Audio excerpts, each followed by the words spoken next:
ಸವದತ್ತಿ ಪುರಸಭೆಯ ಮಾಜಿ ಅಧ್ಯಕ್ಷರೇ, ಮಾಜಿ ಸದಸ್ಯರೇ ಹಾಗೂ ಮಾಜಿ ಉಪಾಧ್ಯಕ್ಷರೇ ಹಾಗೂ ಊರಿನ ಗಣ್ಯರೇ ಹಾಗೂ ವಿದ್ಯಾರ್ಥಿನಿಗಳೇ ಹಾಗೂ ಪತ್ರಿಕಾ ಮಾಧ್ಯಮದವರೇ, ನನ್ನ ಎಲ್ಲ ಸಿಬ್ಬಂದಿ ವರ್ಗದವರೇ, 1950 ಜನವರಿ 26ರಂದು ನಮಗೆ ಗಣರಾಜ್ಯೋತ್ಸವ ಸಿಕ್ತು.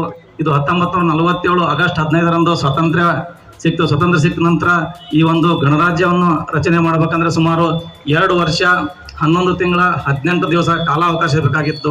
ಈ ಒಂದು ಸಂವಿಧಾನ ರಚನಾ ಸಮಿತಿಯ ಅಧ್ಯಕ್ಷರಾಗಿ ಡಾಕ್ಟರ್ ಬಾಬು ರಾಜೇಂದ್ರ ಪ್ರಸಾದ್ ನೇಮಕ ಮಾಡಿತ್ತು.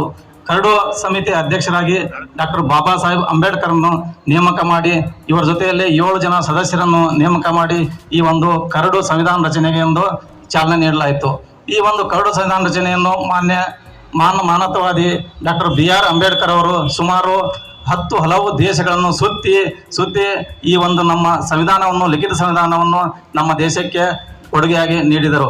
ಈ ಸಂವಿಧಾನ ರಚನೆ ಮಾಡಬೇಕಂದ್ರೆ ಸುಮಾರು ಹಲವಾರು ತೊಡಗಳು ಅವ್ರಿಗೆ ಬಂದು, ಯಾಕಂದ್ರೆ ಈ ಒಂದು ನಮ್ಮ ದೇಶದಲ್ಲಿ ಸುಮಾರು 100 ಜಾತಿ ವ್ಯವಸ್ಥೆ ಹಾಗೂ ಪಂಥ ವ್ಯವಸ್ಥೆ ಇವೆಲ್ಲ ಇದ್ದು, ಇವೆಲ್ಲವನ್ನು ಒಟ್ಟು ಹಕ್ಕನ್ನು ನೀಡುವುದು ಹಾಗೂ ಪ್ರಜಾಪ್ರಭುತ್ವ ನೀಡುವುದು ಅವರ ಮೂಲಭೂತ ಕರ್ತವ್ಯ ಆಗಿತ್ತು. ಇವೆಲ್ಲವನ್ನು ಮೆಟ್ಟಿ ನಿಂತು ಜಾತಿ ವ್ಯವಸ್ಥೆ, ಪ್ರಾಂತೀಯ ವ್ಯವಸ್ಥೆ ಎಲ್ಲವನ್ನು ಸೇರಿಸಿಕೊಂಡು ಸುಮಾರು ಆ ಸಂದರ್ಭದಲ್ಲಿ ಬ್ರಿಟಿಷರು ನಮಗೆ ಹೋಗುವಾಗ 560 ಪ್ರಾಂತಿಕ ಸಂಸ್ಥಾನವನ್ನು ಕೂಡಿಸಿ ಅಂಬೇಡ್ಕರ್ ಅವರು ಒಂದು ಭವ್ಯ ಲಿಖಿತ ಸಂವಿಧಾನವನ್ನು ನಮಗೆ ನೀಡಿದ್ದಾರೆ. ಈ ಸಂವಿಧಾನ ವ್ಯವಸ್ಥೆಯಲ್ಲಿ ನಾವೆಲ್ಲರೂ ಕೂಡ ಕಾರ್ಯಾಂಗ, ನ್ಯಾಯಾಂಗ ಮತ್ತು ಶಾಸಕಾಂಗ ವ್ಯವಸ್ಥೆಯಲ್ಲಿ ನಾವು ಕರ್ತವ್ಯ ನಿರ್ವಹಿಸ್ತಿದ್ದೇವೆ. ಇವತ್ತಿನ ದಿವಸ ನಾ ಇಲ್ಲಿ ಒಂದು ಮುಕ್ತ ಸ್ಪೀಚ್ ಮಾಡ್ಬೇಕಂದ್ರೆ ಇದು ನಾವು ಬಾಬಾ ಸಾಹೇಬ್ ಅಂಬೇಡ್ಕರ್ ನೆನೆಸ್ಬೇಕಾಗತ್ತೆ. ಯಾಕಂದ್ರೆ ಬೇರೆ ದೇಶಗಳನ್ನ ಕಂಪೇರ್ ಮಾಡ್ಕೊಂಡ್ರೆ ಈ ಒಂದು ಯಾವುದೇ ಕಾರಣಕ್ಕೂ ನಮ್ದು ಅಧ್ಯಕ್ಷರ ಅವಧಿ ಮುಗಿತದೆ. ಅಧ್ಯಕ್ಷರ ಮುಗಿದ ತಕ್ಷಣ 1 ಗಂಟೆನೂ ಕೂಡ ಆ ಸ್ಥಾನದಲ್ಲಿ ನಮ್ಮ ಅಧ್ಯಕ್ಷರಿಲ್ಲ. ಅಮೇರಿಕಾ, ಬ್ರಿಟನ್ ದೇಶ ನೋಡ್ಕೊಡ್ರಿ, ಅವ್ರ ಅಧ್ಯಕ್ಷ ಅವಧಿ ಮುಗಿದ ತಕ್ಷಣ ಸುಮಾರು 5-6 ತಿಂಗಳಾಗುತ್ತೆ ಅವ್ರ ಅವಧಿ ಹೊರ ಬರ್ಬೇಕಂದ್ರೆ. ಈ ಒಂದು ನಮ್ಮ ಒಂದು ಸಂವಿಧಾನ ವ್ಯವಸ್ಥೆ ಒಂದು ಭದ್ರವಾಗಿದೆ ಹಾಗೂ ಇದು ಒಂದು ಲಿಖಿತ ಸಂವಿಧಾನ ಆಗಿರುವಂತ ಈ ಸಂದರ್ಭದಲ್ಲಿ ಹೇಳುತ್ತಾ, ನನಗೆ ಈ ಸಂದರ್ಭದಲ್ಲಿ ಹಲವಾರು ಮಾತನಾಡಲು ಅವಕಾಶ ನೀಡಿದ್ದೀರಿ. ಯಾಕಂದ್ರೆ ನಮ್ಮ ಈ ಸವದತ್ತಿ ಯಲ್ಲಮ್ಮ ಪುರಸಭೆಯನ್ನು ನಗರಸಭೆ ಮೇಲ್ದರ್ಜೆಗೇರಿಸಿ ಈ ಒಂದು ಸವದತ್ತಿ ಮುಖ್ಯಾಧಿಕಾರಿಯಾಗಿ ನಂತರ ಏನು ಗೊತ್ತಾ, ಇದೇ ಸವದತ್ತಿಯಲ್ಲಿ ನಗರಸಭೆಯ ಪೌರಾಯುಕ್ತರಾಗಿ ಅವಕಾಶ ನೀಡಿದಿರಿ. ಎಲ್ಲ ಊರಿನ ಗಣ್ಯರಿಗೆ ನಾನು ನನ್ನ ಕುಟುಂಬದ ಸಮೇತವಾಗಿ ವಂದನೆಯನ್ನು ಸಲ್ಲಿಸಲು ಇಷ್ಟಪಡ್ತಾ ಇದ್ದೀನಿ. ಅದರ ಜೊತೆಯಲ್ಲಿ ಈ ಒಂದು ಸವದತ್ತಿಯ ನಗರವನ್ನು ಸರ್ವಾಂಗೀಣ ಅಭಿವೃದ್ಧಿಗಾಗಿ ಮಾನ್ಯ ಶಾಸಕರ ನೇತೃತ್ವದಲ್ಲಿ ನಾವು ಹಲವಾರು ಬಾರಿ ವಿಚಾರಿಸ್ತಾ ಇದ್ದೇವೆ. ಸವದತ್ತಿ ನಗರದಲ್ಲಿ ಸುಮಾರು ವರ್ಷದಿಂದ ಕುಡಿಯುವ ನೀರಿನ ವ್ಯವಸ್ಥೆ 8-10 ದಿವಸಕ್ಕೊಮ್ಮೆ ಬರ್ತಾ ಇತ್ತು. ಮಾನ್ಯ ಶಾಸಕರ ಒಂದು ನೇತೃತ್ವದಲ್ಲಿ ನಮ್ಮ ಎಲ್ಲ ಸಿಬ್ಬಂದಿಗಳ ಪ್ರಯತ್ನದಿಂದ ಈ 24/7 ಅನ್ನು ಹೋದ ವರ್ಷ ಏಪ್ರಿಲ್ನಲ್ಲಿ ನಾವು ಚಾಲನೆ ನೀಡಿದೆವು. ಈಗ ಸವದತ್ತಿ ಪಟ್ಟಣದ ಎಲ್ಲ ನಾಗರಿಕರು ಸಮೃದ್ಧಿಯಾಗಿ ಪ್ರತಿ ದಿವಸ ಒಂದು ನೀರು ಕುಡಿಯುವ ವ್ಯವಸ್ಥೆ ಆಗಿದೆ.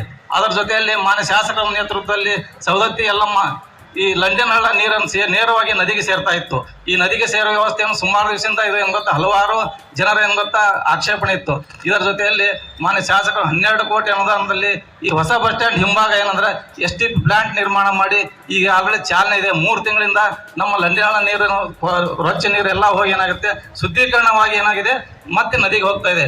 ಈ ವ್ಯವಸ್ಥೆಯನ್ನು ನಮ್ಮ ಶಾಸಕರು ನಿರ್ವಹಿಸಿಕೊಂಡಿದ್ದಾರೆ. ಅದರ ಜೊತೆಯಲ್ಲಿ ಈಗ ನಮಗೆ 44 ವರ್ಷದಿಂದ ಈಗ ನಮ್ಮ ಗ್ರಾಮ ದೇವತೆ ಜಾತ್ರೆ ನಡೀತಾ ಇದೆ. ಈ ಜಾತ್ರೆಯಲ್ಲಿ ರಸ್ತೆ ಮತ್ತು ಚರಂಡಿಗೆ 1.5 ಕೋಟಿ ಅನುದಾನ ತಂದು ಈ ಒಂದು ಕಾಮಗಾರಿಯನ್ನು ಚಾಲನೆ ನೀಡಿದ್ದಾರೆ. ಅದರ ಜೊತೆಯಲ್ಲಿ ಸುಮಾರು ವರ್ಷದಿಂದ ನಮ್ದು ಒಳಚರಂಡಿ ಕಾಮಗಾರಿ ನೆನಗುದಿಗೆ ಬಿತ್ತು. ಇದನ್ನು 41 ಕೋಟಿ ಅನುದಾನ ತಂದು ಮಾನ್ಯ ಶಾಸಕರು ಮೊನ್ನೆ ಬುದ್ಧಿ ಪೂಜೆ ಮಾಡಿ ಈಗಾಗಲೇ ಸೆರವಗದಿಂದ ಕಾಮಗಾರಿಯನ್ನು ಪ್ರಾರಂಭವನ್ನು ಮಾಡಿದ್ದಾರೆ. ಈ ಒಂದು ಎಲ್ಲ ಹೆಗ್ಗಳಿಕೆ ಇದು ನಮ್ಮ ಜನಪ್ರಿಯ ಶಾಸಕರು ಸಲ್ಲಬೇಕಂತ ನಾ ಇಲ್ಲಿ ತಮ್ಮಲ್ಲಿ ಕೇಳ್ಕೊಳ್ತೇನೆ. ಅದರ ಜೊತೆಯಲ್ಲಿ ರಾಮಪುರ ಸೈಟಲ್ಲಿ ಸುಮಾರು ವರ್ಷದಿಂದ ಚರಂಡಿ ಇದೆ. ಈ ಲಂಡನಾಳೆ ಹೇಗಿದೆ ಹಾಗೆ ಕೂಡ ರಾಮಪುರ ಸೈಟಲ್ಲಿ ಇನಾಮತಿ ಪ್ಲಾಟ್ ಹಿಡ್ಕೊಂಡು ಕಾವೇರಿ ಸಾಹುಕಾರ ತೋಟದಿಂದ ಕಿತ್ತೂರು ವಕೀಲರ ತೋಟದ ಮುಂದೆ ಅದು ಕೂಡ ನೇರವಾಗಿ ನದಿಗೆ ಸೇರುವ ಒಂದು ವ್ಯವಸ್ಥೆ ಇದೆ. ಅದನ್ನು ಕೂಡ 3.5 ಕೋಟಿಯಲ್ಲಿ ಇಂಟರ್ಸೆಕ್ಷನ್ ಡೈವರ್ಷನ್ ಎಂಬ ಹೆಡ್ನಲ್ಲಿ ಮಾನ್ಯ ಶಾಸಕರು 3.5 ಕೋಟಿ ಅನುದಾನ ತಂದು ಅದು ಕೂಡ ಈಗ ಆಡಳಿತಾತ್ಮಕ ಅನುದಾನ ನೀಡಿದೆ. ಈಗ ಸದ್ಯದಲ್ಲಿ ಅದು ಕೂಡ ಕಾಮಗಾರಿಯನ್ನು